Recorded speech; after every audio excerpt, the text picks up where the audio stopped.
জানুয়ারি। আচ্ছা, এবার কি দেখেন তো, রোমানরা মনে করত বিগত একটা বছর তো চলে যাচ্ছে আর আরেকটা বছর আসছে, ওই বছর যে কেমন যাবে এটা তো আমরা জানি না।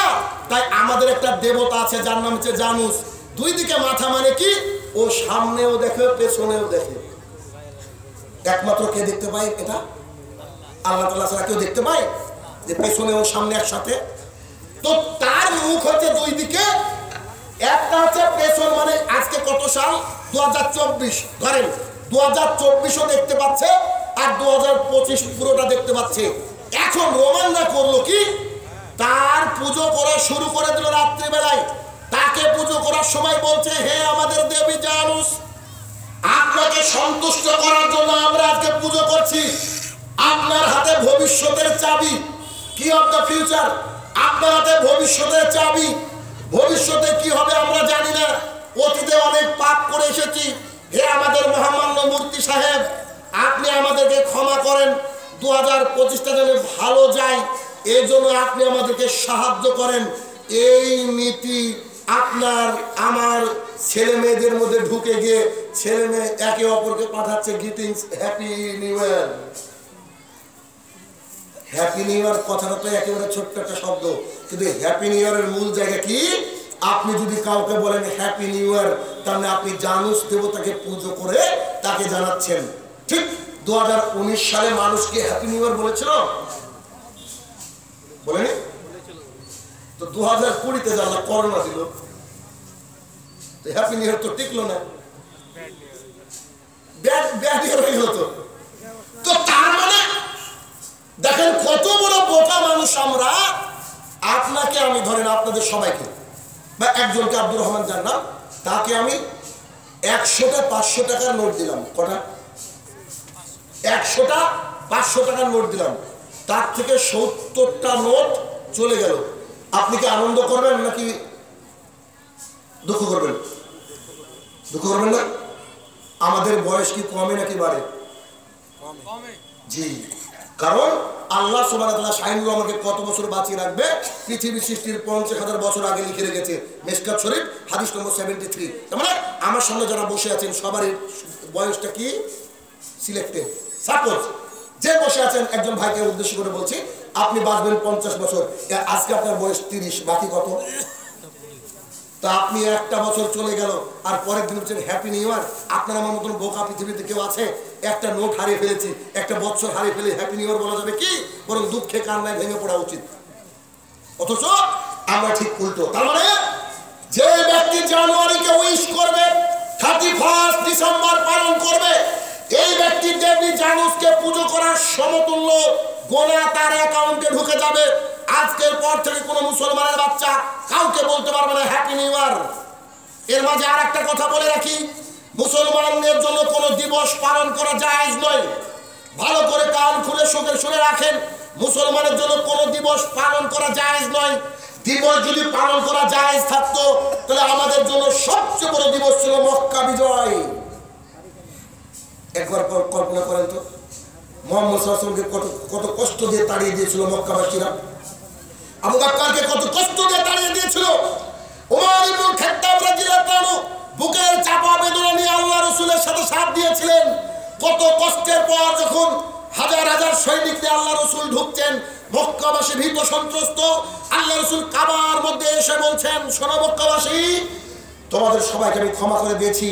আমি বহুবার এখানে এসেছি, তোমরা আমাকে কাবার মধ্যে ঢুকতে দাওনি, ওটা আমার কাবা, তোমরা আমাকে ঢুকতে দাওনি। আমি মুহাম্মদ সাল্লাল্লাহু আলাইহি ওয়াসাল্লাম আজ তোমাদেরকে ক্ষমা করে দিলাম। কত কষ্ট বুকের মধ্যে নিয়ে এসে একটা ছড়ি হাতে নিয়েছে, নিয়ে লাত মানাত উজ্জা হবলের গায়ে মাখছে, বলছে ওয়াকুল জাল হক ওয়া জাকাল বাতিল ইন্নাল বাতিলা কানা জাহুকা। সত্য এসেছে, মিথ্যা বিলুপ্ত হয়ে গেছে, আর মিথ্যা বিলুপ্ত হওয়ারই সেই দিনের মতো আনন্দ পৃথিবীতে আর কোনোদিন থাকতে পারে না। তাহলে সেই দিন কি কোনো সাহাবী পালন করেছে? বদরের দিন কত সুন্দর আমাদের দিন ছিল, যেদিন ইসলামের কুখ্যাত সৈনিক মানে শত্রু মারা গিয়েছিল আবু জাহাল, সেদিন কি পালন হয়? আল্লাহ সুবহানাহু ওয়া তাআলা মূসা আলাইহিস সালামকে বাঁচিয়ে রেখেছিল, আর ওই দিন পৃথিবীর সবচেয়ে নোংরা মানুষ ফিরআউনকে আল্লাহ তাআলা ডুবে মেরেছিল, ওই দিন কি পালন হয়?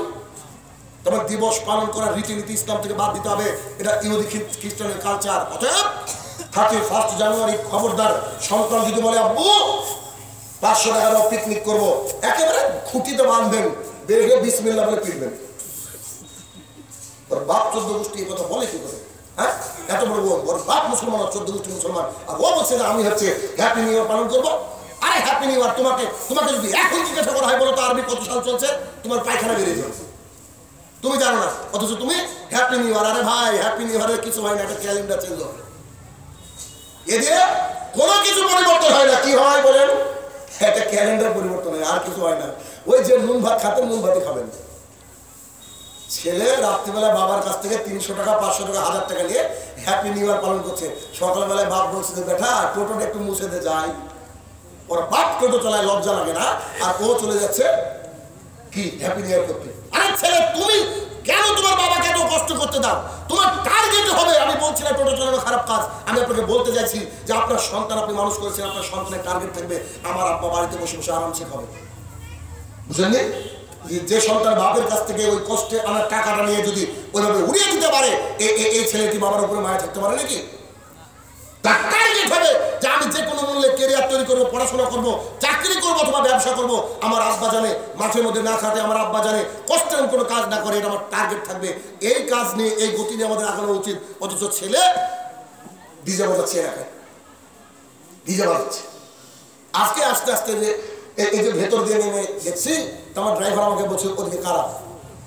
তার মানে আমি এখনকার ছেলেরা তো এরকমই, এই ঠান্ডার মধ্যে বাইরে আল্লাহ পিকনিক করছে, কি করছে বলে ওরা হয়তো মুসলমান, নাম তো আসতে মুসলমান। তাহলে কি এই গতি অনুযায়ী আপনাকে কি করতে হবে? হ্যাপি নিউ ইয়ার এটা বলা যাবে না। হ্যাপি নিউ ইয়ার ছোট্ট একটা শব্দ নয়। হ্যাপি নিউ ইয়ার মানে এর মধ্যে চলে আসলো জানুস, দেবতার পুজো করা। আর জানুস মানে দুই দেবতা রাজাকে খুশি করতে গিয়ে রোমানরা পুজো শুরু করেছিল, এখন আমরা পুজো শুরু করেছি। আচ্ছা, এই জায়গায় একটু মনে পড়ছে না একটু আগের হাদিসটা? মুহাম্মদ সাল্লাল্লাহু আলাইহি ওয়াসাল্লাম বলছে ইহুদি খ্রিস্টান যা করবে আমার জাতি তাই করবে। সেই দিন রাত্রিবেলায় ইহুদিদের ওই পুজোর যখন পুজো হয়ে যায়, পুজোর পরে একটা ভোগের আয়োজন করা হয় না খাবারের, হয়তো তাবারক, আমরা আরবিতে আমাদের কি বলে তাবারক বলে, আর তাদের কি বলে প্রসাদ। প্রসাদের আয়োজন করা হয়। আর আপনার ছেলে ওই রাত্রে বাজি ফটকা ফুটাচ্ছে আর ডিজে বাজছে আর খাবার খেয়ে ও প্রসাদ খাচ্ছে এক প্রকারের। ও জানে না যে হ্যাপি নিউ ইয়ার মানে এত বড় অন্যায় কথা, এত বড় দুঃসাহসী কথা ও জাতির সামনে এ করার চেষ্টা করছে, অথচ ও বলছে হ্যাপি নিউ ইয়ার। খবরদার মুসলমানের বাচ্চা কখনো হ্যাপি নিউ ইয়ার বলতে পারে না। নাম্বার 2, এটা হচ্ছে 2 নম্বর বি জাতীয় কালচার। 3 নম্বর বি জাতীয় কালচার হচ্ছে আমাদের সমাজে বিবাহ। আমরা যে বিবাহটা দেখি আমাদের সমাজে একেবারে শুরু থেকে শেষ পর্যন্ত 99.9% হচ্ছে বি জাতীয় কালচার। কি কোন একটা মজলিসে বলেছিলাম যে আপনারা যতজন এখানে বসে আছেন আপনারা হাত তুলে বলেন দেখি যে আমরা কোনোদিন কোনো মুসলমানের বিয়েতে গিয়েছি। আমার সামনে হাত তুলতে পারেনি সেদিন। আজকে আপনাদেরকে বলছি, দেখেন তো আপনাকে আমি কয়েকটা কালচার দেখাবো, আপনি আমি মনে করি এটা আমাদের কালচার, আমরা কিরকম করি। এক, আমাদের বিবাহের মধ্যে যে কালচারগুলো ঢুকেছে একটু একটু করে বলবো, নইলে সারা রাত খাই বিবাহের উপরে কেটে যাবে। এক, পাত্রীকে দেখতে যাবে, ছেলে যে ছেলে বিয়ে করবে তার দুলা ভাই যায় কি যায় না, ছেলের বন্ধু আরো কিছু লোক, তারা গিয়ে সুন্দর করে চেয়ার নিয়ে বসে আর মেয়েটাকে এখানে বসানো হয়। এক একজন একবারে বিসিএস এর ইন্টারভিউ নিচ্ছে এরকম অবস্থা, এক একজন কোশ্চেন করে আর মেয়েটাকে সবাই দেখে। এ প্রথা কি চালু আছে? আচ্ছা বলেন তো, ওই যে যাকে এখন বিয়ে করার জন্য দেখতে যাওয়া হচ্ছে, ওকে কি ওর বাপ বিয়ে করতে পারে না? এখন নিশ্চিত পারে। তাহলে একটা মেয়েকে শুধুমাত্র দেখবে কে? যে বিবাহ করবে সে, তাও মেয়ের বাবা উপস্থিত থাকবে তখন। এরা হচ্ছে কোরআন এবং সুন্নাহ। আর আমাদের দেশের কালচার কি? সবাই মিলে দেখবে, এখন হোয়াটসঅ্যাপে ফটো আদান প্রদান করে দেখা দেখি হয়। খবরদার কোথাও কাউকে ফটো পাঠাবেন না।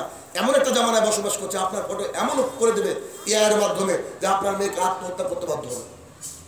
1, 2, ছেলে যদি প্রাইমারি চাকরি করে তো মাত্র 7 লাখ টাকা যৌতুক। যৌতুক আছে না নাই সমাজে? যেটাকে আমরা বলি পণ প্রথা। আপনি শুনলে অবাক হয়ে যাবেন, ডিমান্ড জি, আপনি শুনলে অবাক হয়ে যাবেন। একটু দেখে আপনাকে খালি তথ্য দিতে এসেছি, তথ্য নেন, কারণ আমি তো আর গজল জানি।